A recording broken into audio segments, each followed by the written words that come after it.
Parce qu'en fait, c'est un ouvrage dont l'action se situe au Brésil.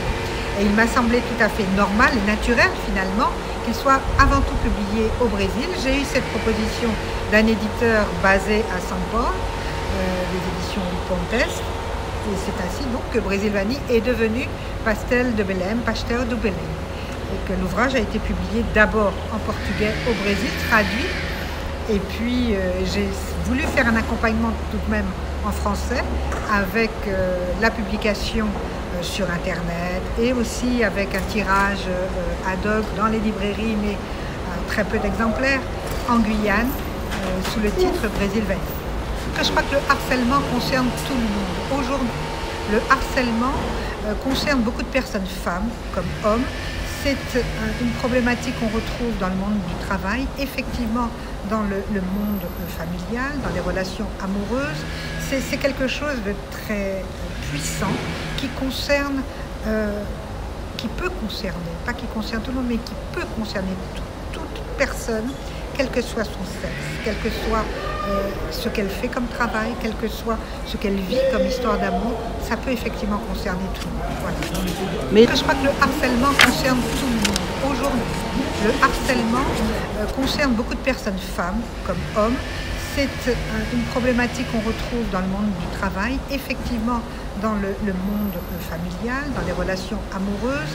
C'est quelque chose de très puissant qui concerne, qui peut concerner, pas qui concerne tout le monde, mais qui peut concerner toute personne, quel que soit son sexe, quel que soit ce qu'elle fait comme travail, quel que soit ce qu'elle vit comme histoire d'amour, ça peut effectivement concerner tout le monde. Voilà.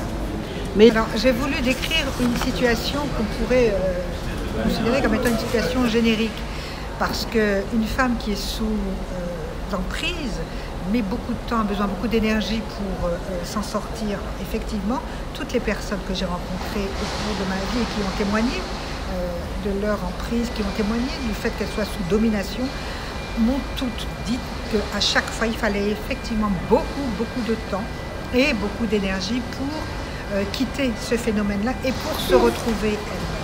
Effectivement, parce que malheureusement, c'est le lot de beaucoup de femmes que d'être sous emprise et sous domination. Alors ce n'est pas un roman féministe en soi, parce qu'encore une fois, le harcèlement peut concerner également des hommes. Il peut concerner aussi des enfants qui sont sous emprise et sous domination. J'ai simplement voulu témoigner de ce que peut être une histoire de harcèlement dans une relation amoureuse, femmes et hommes, une histoire de désamour également, parce que finalement, c'est quoi la finalité? C'est la quête de la liberté, c'est l'appétit vers cette liberté, vers le retour à soi qui est important. Et c'est cette énergie-là que j'ai essayé de donner en écrivant cet ouvrage, en le publiant et en l'offrant comme une main tendue à toutes celles et à tous ceux qui finalement sont sous dépendance.